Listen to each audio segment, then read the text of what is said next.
Hello, welcome to Kitchen Queen Stoves. Thanks for dropping in. I'm Jimmy Mast, part owner of Kitchen Queen. Today I want to take you around on a tour of the shop and show you how these stoves are made. When we say made in the USA, we mean made in the USA, not assembled in the USA with international components. Here is how your stove looks when we start with it.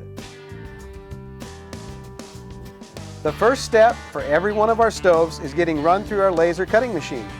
One thing you will undoubtedly notice as we move through the rough phase of production here is how surprisingly high-tech some of our machinery is.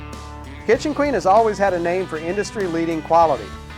I really don't care how skilled your shear operator is, or your punch operator, or whoever. They will not be able to produce parts as consistently or as accurately as this machine enables us to. It's all about precision here. This machine actually is guaranteed to within about the width of a human hair. Okay, let's move over to one of the most boring, yet also most important steps in the process. Most of the parts will end up getting at least a few bends in them. These machines you see here, called press brakes, are again about as high precision as we could buy, and the purpose for that is if even one piece in an entire stove does not get bent correctly, and therefore is not in its proper shape, it'll throw all the other pieces off when the stove is finally assembled. Picture a 3D puzzle. If you're missing a piece or the piece is wrong, it won't fit. Now let's go over to another very important part of the process, our robotic welder. Even while we manually welded our stoves, we always had very capable human welders, but we still face the reality that sometimes the Monday or the Friday welds weren't quite like the Tuesday welds. Installing this robotic welder has done a lot for us in weld consistency. There's no more missing components or missing welds or, yeah, sometimes Monday or Friday welds. This little box beside the welding head has a laser eye that it uses to see whether the pieces are all installed and in the right place and where to lay the weld. As you can see, this is the part of the process where it starts looking less like a confusing 3D puzzle and more like a wood stove.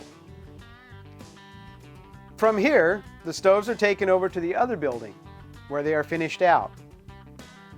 Here is our staging area. This area really fills up and empties out depending on the time of year. This is mid-August, so you're seeing what things look like as we start ramping up for our busy season. All of these painted stoves have also had the top polished. That is done over here. Some equipment you can buy and some you just have to make. This is one of those just have to make pieces. Customers often ask us, how do you polish those tops like that? Well, here's how, with a really big homemade belt sander. That's it for the dirty areas. Now let's go over to where the girls do the final assembly. In here is where all the final assembly gets done. As you can see, there's a lot more that goes into a stove than what meets the eye. Reburn systems, grates, fire brick, oven racks, doors, ash pan, and all the porcelainized covers. On the Grand Comfort series, there are like 25 different porcelainized covers per stove. A few years ago, we made the valuable discovery that God has seemingly given girls a much better ability to be detail-oriented than He gave us guys. In this area, attention to detail is super important.